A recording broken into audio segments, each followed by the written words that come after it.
तो hello and welcome friends, स्वागत है आपका इस नई वीडियो में। फ्रेंड्स, जैसा कि हम लोग जानते हैं कि आज 10 तारीख हो चुकी है और आप सभी को पता है कि बोर्ड एग्ज़ाम स्टार्ट होने में अब ज़्यादा समय नहीं बचा हुआ है। तो ऐसे में आप लोग को पढ़ाई क्या करना है, देखिए, हार्ड वर्क बिल्कुल भी नहीं करना है अपनी स्टडी में। आप लोगों ने जितना पढ़ रखा है उतना काफ़ी है, उसी को आप लोग मजबूती से दोबारा से अच्छे से रिवीजन कर लीजिए, जिसको स्मार्ट वर्क बोलते हैं। ठीक है, क्योंकि स्मार्ट वर्क ही हमेशा टॉपर्स की निशानी रहा है। हार्ड वर्क करने से कभी कोई बच्चा पास नहीं हो सकता है। ठीक है, स्मार्ट वर्क करिए, क्योंकि हार्ड वर्क करने का अब समय ख़त्म हो चुका है।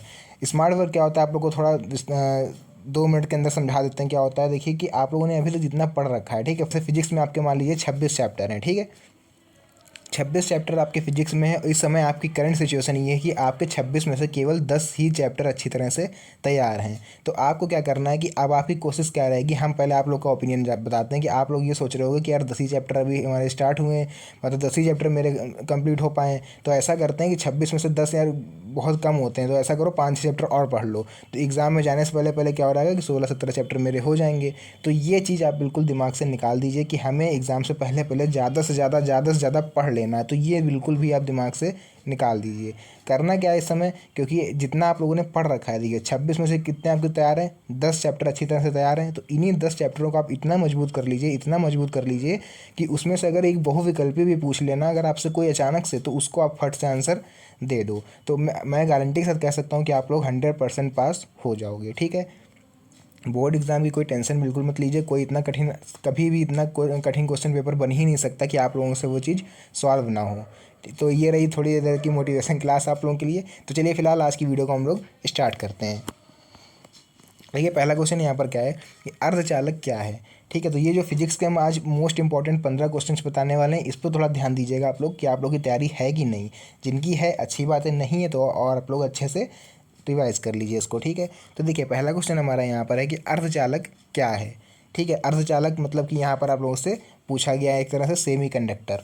फिर यहाँ पर लिखा है कि किन्हीं दो अर्धचालकों के नाम लिखिए। तो कि कोई दो सेमी कंडक्टर्स ऐसे हों जिसका आप लोग यहाँ पर नाम बताइए। तो अर्धचालक क्या होते हैं, देखिए पहले तो इसको पता करने के लिए सबसे पहले पता होना चाहिए चालक क्या होते हैं। देखिए, चालक जिसमें करंट प्रोवाइड हो जाए, करंट फ्लो हो जाए। और कुचालक क्या होते हैं, वो होते हैं जिसमें करंट हमारी फ्लो नहीं होती है। तो उन्हीं दोनों के बीच का जो पार्ट होता है उसको हम लोग बोलते हैं बच्चों अर्धचालक। ठीक है, मतलब आधा चालक होता है, आधा चालक नहीं होता है।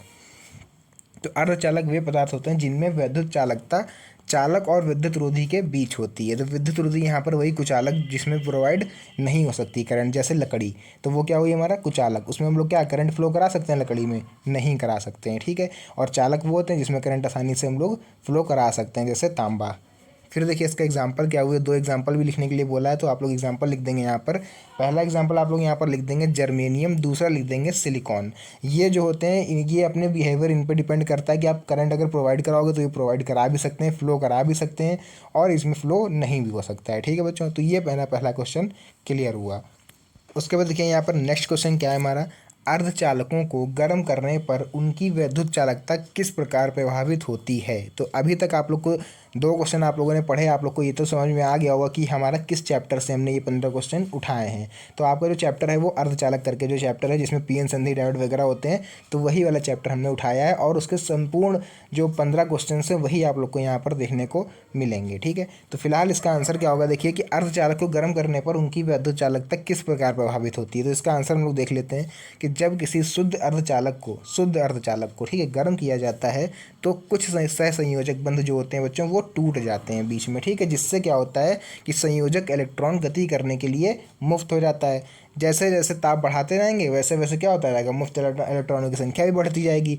भैया जितनी जैसे आप टेम्परेचर इंक्रीज़ करते जाओगे वो और जल्दी टूटने लगेंगे। ठीक है, धीरा टेम्परेचर रहेगा तो धीरे धीरे टूटेंगे, आप बढ़ाओगे टेम्परेचर तो जल्दी टूटेंगे। अतः विद्युत चालकता बढ़ने लगती है। तो कहने का मतलब ये कि अगर हमारे चालक को गर्म कर दें तो उनकी विद्युत चालकता जो होती है बच्चों वो बढ़ने लगती है। उसके बाद देखिए नेक्स्ट क्वेश्चन बच्चों हमारा यहाँ पर है कि धातुओं और निज अर्धचालकों की प्रतिरोधकता में ताप के जो कारण होता है, ताप के साथ कारण होने वाले परिवर्तन में अंतर बताइए। मतलब क्वेश्चन पूछ क्या रहा है यहाँ पर, कहने का मतलब क्या है क्वेश्चन का कि धातुओं और निज अर्धचालकों की प्रतिरोधकता में ताप वृद्धि के कारण होने वाले परिवर्तन में अंतर बताइए। जो ताप बढ़ाते हैं तो इन धातुओं और निज अर्धचालकों की प्रतिरोधकता पर क्या असर पड़ता है, वो हमको इस आंसर में बताना है। तो देखिए, ताप बढ़ाने पर धातुओं की प्रतिरोधकता जो होती है वो बढ़ने लगती है, जबकि निज अर्धचालकों की प्रतिरोधकता क्या हो जाती है, घटने लगती है बच्चों। ठीक है, तो ये छोटा सा क्वेश्चन है, इसको आप लोग देख लीजिए। उसका देखिए अगला क्वेश्चन यहाँ पर क्या हो रहेगा कि एक निज अर्धचालक को पी प्रकार के अर्धचालक में किस प्रकार परिवर्तित किया जा सकता है। मतलब जो एक अर्धचालक होता है उसको हम लोग पी प्रकार के अर्धचालक में कैसे परिवर्तित कर सकते हैं, मतलब कि कैसे चेंज कर सकते हैं। तो इसका देखिए उत्तर क्या है, आपको 2 लाइनों में आंसर अपना खत्म करना है, क्योंकि 2 नंबर में आप लोग को ज़्यादा नहीं लिखना है, ध्यान रखिएगा इस चीज़ को। निज अर्धचालक में त्रिसंयोजक तत्व, मतलब कि 3 संयोजकता वाले तत्व आप लोग को मिला देने हैं, जैसे कि कौन कौन से होते हैं, इंडियम, बोरॉन, एल्युमिनियम की अशुद्धि मिलाकर हम लोग क्या कर सकते हैं बच्चों यहाँ पर कि एक निज अर्धचालक को पी प्रकार के अर्धचालक में कन्वर्ट कर सकते हैं। कितने संयोजकता वाला तत्व मिलाकर, 3 संयोजकता वाला तत्व मिलाकर। फिर देखिए उसके बाद क्वेश्चन नंबर 5 क्या है कि एक निज अर्धचालक को एन प्रकार के अर्धचालक में भी कैसे परिवर्तित कर सकते हैं। तो देखिए अभी हम लोगों ने किसको परिवर्तित करना सीखा, पी प्रकार के अर्धचालक को हम लोगों ने कन्वर्ट करना सीखा, कितने संयोजकता वाला तत्व मिला के, त्रिसंयोजकता वाला तत्व। लेकिन एक जो निज अर्धचालक को अगर हम एन प्रकार के अर्धचालक में कन्वर्ट करना चाह रहे हैं, पी में नहीं करना चाह रहे हैं, तब तो एन में हमें कन्वर्ट करने के लिए 5 संयोजकता वाला तत्व हमें मिलाना पड़ेगा। जैसे यहाँ पर आपको दिख रहा होगा कि एक निज अर्धचालक जैसे SsB की वृद्धि अशुद्धि मिलाकर, ठीक है, मतलब वहाँ ऊपर क्या था हमारा, हम 3 संयोजकता वाला तत्व मिलाएंगे, इसमें क्या करेंगे, केवल निर्चालक जैसे कि जो निर् अर्धचालक होते हैं उनके हम अशुद्धियाँ मिला देंगे, तो वो एन प्रकार के अर्धचालक में कन्वर्ट हो जाएगा बच्चों। ठीक है, तो ये 5 क्वेश्चन हमारे कंप्लीट हो गए। क्वेश्चन नंबर 6 देखिए यहाँ पर क्या है कि एन प्रकार के अर्धचालक को परिभाषित कीजिए। तो एन प्रकार का अर्धचालक होता क्या है भैया, देख लेते हैं कि जब शुद्ध जर्मेनियम क्रिस्टल में पंच संयोजी, मतलब पंच संयोजी के मतलब यहाँ पर हुआ कि 5 संयोजकता वाला तत्व हम मिलाएंगे तो जो हमारा होगा वो एन प्रकार का अर्धचालक बनता है। फिर परमाणु जैसे एंटीमनी, आर्सेनिक, फास्फोरस आदि के अशुद्धियाँ मिलाई जाती हैं, इस प्रकार के अर्धचालक को हम लोग एन प्रकार का अर्धचालक कहते हैं। मतलब जो शुद्ध जर्मेनियम क्रिस्टल में अगर हम शुद्ध जर्मेनियम का अगर क्रिस्टल हो उसमें हम 5 संयोजकता वाला तत्व मिला दें तो वो हमारा एन प्रकार का अर्धचालक की भांति व्यवहार करने लगेगा। क्वेश्चन नंबर 7 देखिए, इसी में क्या पूछ रहा है कि पी प्रकार के अर्धचालक को परिभाषित कीजिए। अभी हमने एन प्रकार के अर्धचालक को परिभाषित करा, अब यहाँ पूछ रहा है कि पी प्रकार के अर्धचालक को आपको परिभाषित करना है। तो क्या होगा इसका आंसर, देखिए कि जब शुद्ध जर्मेनियम, मतलब शुद्ध जर्मेनियम क्रिस्टल में त्रिसंयोजकता वाला हम लोग मिलाएंगे, जैसे फॉर एग्जांपल बोरॉन, इंडियम या फिर एल्युमिनियम आदि के शुद्धियाँ मिलाएंगे, तो इस प्रकार के अर्धचालक में पी प्रकार का अर्धचालक कहते हैं। मतलब अगर आप शुद्ध जर्मेनियम में 3 संयोजकता वाला यौगिक मिला रहे हैं तो वो पी प्रकार का अर्धचालक बनता है, और एन प्रकार के अर्धचालक में अगर आप 5 संयोजकता वाला अर्धचालक मिला रहे हैं तो वो एन प्रकार का अर्धचालक बनता है। ठीक है बच्चों, तो ये क्वेश्चन नंबर 7 क्लियर हो गया हमारे।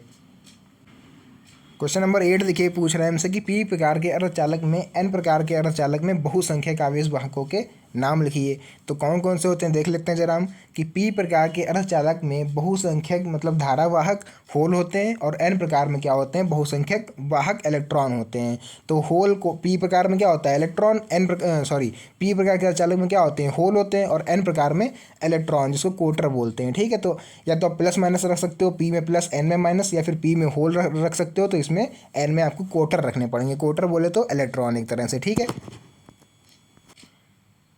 क्वेश्चन नंबर 9 देखिए, उसके बाद हमसे पूछ रहे हैं यहाँ पर कि निज और बाह्य अर्धचालकों में अंतर बताइए। तो निज और बाह्य अर्धचालक क्या होते हैं देख लेते हैं। पहले हम देखेंगे निज अर्धचालक होता क्या है। इसका भी ऊपर हमने कई जगह इसका नाम सुना कि निज अर्धचालक में कितने संयोजकता वाला तत्व मिला दे कि वो पी प्रकार का बन जाए। ठीक है, और भी हमने देखे ऊपर निज अर्धचालक के, तो देखते हैं होता क्या है ये निज अर्धचालक, नाम बहुत सुना है इसका। तो देखिए, बिल्कुल शुद्ध अर्धचालक को निज अर्धचालक कहा जाता है। एकदम शुद्ध हो, 100 में से 99% ना हो, बिल्कुल शुद्ध हो, 100 का 100% शुद्ध हो, उसको हम लोग बोलेंगे यहाँ पर शुद्ध अर्धचालक या फिर निज अर्धचालक। जैसे कि जर्मेनियम, सिलिकॉन निज अर्धचालक हैं, ये प्योर निज अर्धचालक होते हैं। ठीक है, इनमें इलेक्ट्रॉन घनत्व और होल घनत्व समान होते हैं। ये क्लियर हुआ। अब हम लोग देख लेते हैं बाह्य अर्धचालक क्या होते हैं। तो देखिए यहाँ पर लिखा हुआ है बाह्य अर्धचालक क्या होते हैं, तो देख लेते हैं इसकी डिफिनेशन हम लोग। शुद्ध अर्धचालक में पंच संयोजी या त्रिसंयोजी संयोजी अशुद्धियाँ मिलाने पर जो अर्धचालक बनता है उसे हम लोग बाह्य अर्धचालक कहते हैं। मतलब अगर जो शुद्ध अर्धचालक हो, जैसे निज इसमें ये शुद्ध अर्धचालक था हमारा, इसमें अगर हम 3 संयोजकता वाला या फिर 5 संयोजकता वाला तत्व मिला दें तो वो हमारा बन जाता है बाह्य अर्धचालक, जैसे कि पी और एन। ठीक है, पी प्रकार के अर्धचालक और एन प्रकार के अर्धचालक क्या होते हैं, वो बाह्य अर्धचालक होते हैं। उसके बाद यहाँ पर हम देखेंगे अगला क्वेश्चन, पी एन संधि डायोड क्या होता है। तो पी एन संधि डायोड क्या होता है, ये तो आप लोगों को शायद पता होगा, बेसिक चीज़ होती है ये, लेकिन देख लेते हैं फिर भी हम लोग कि जब किसी अर्धचालक यानी क्रिस्टल एसआई या फिर जर्मेनियम में इस प्रकार अपमिश्रण किया जाता है कि उसका आधा भाग जो होता है वो पी प्रकार का और अर्धचालक एवं आधा भाग क्या हो, एन प्रकार का अर्धचालक हो, तो संपर्क पृष्ठ जो क्रिस्टल होते हैं वो 2 आगे भागों में बढ़ जाता है। मतलब पी एन संधि डायोड हम लोग कैसे बनाते हैं, देखिए इस तरह से एक सर्किट होता है जहाँ पर क्या होता है, यहाँ पर प्लस और ये माइनस हमने साइन दिया होता है, मतलब ये प्लस होता है ये माइनस होता है, और एक इस तरह से एक और ऊपर बना होता है, यहाँ पर आप लोगों ने देखा होगा इस तरह से डायग्राम एक, और बीच में ये होती है मेरी अवक्षय परत। तो इस तरफ बच्चों जो होता है वो पी होता है, इस तरफ होता है एन होता है, इसी को हम लोग बोलते हैं पी एन संधि डायोड। फिर देखिए यहाँ पर क्वेश्चन नंबर 11 क्या पूछ रहा है हमसे कि ट्रांसफार्मर तथा प्रवर्धक में क्या अंतर होता है। प्रवर्धक मतलब अगर इंग्लिश में बात करें तो एम्पलीफायर, और ट्रांसफार्मर होता है हमारा इंग्लिश में ट्रांसफार्मर ही इसको हम लोग बोलते हैं। तो देखते हैं इसका उत्तर क्या है कि ट्रांसफार्मर प्रत्यावर्ती वोल्टेज को परिवर्तित कर देता है किंतु शक्ति में कोई परिवर्तन नहीं करता है। मतलब ट्रांसफार्मर जो होता है वो केवल वोल्टेज को चेंज करता है, ना कि उसकी पावर को। प्रवर्धक प्रत्यावर्ती वोल्टेज की शक्ति को बढ़ा देता है, लेकिन प्रवर्धक क्या करता है, वो जो वोल्टेज आ रहा होता है उसकी शक्ति को ये बढ़ा देता है। क्लियर हुआ, ट्रांसफार्मर मतलब केवल वोल्टेज को बढ़ाएगा, शक्ति को नहीं, पावर को नहीं बढ़ाता है। और प्रवर्धक इसका जस्ट अपोजिट होता है, वो वोल्टेज को छेड़खानी नहीं करेगा, लेकिन वोल्टेज की जो पावर आ रही होगी, जिस पावर से आ रहा होगा उसको वो बढ़ा देगा, मतलब कि इंक्रीज कर देगा, एम्पलीफाई कर देगा।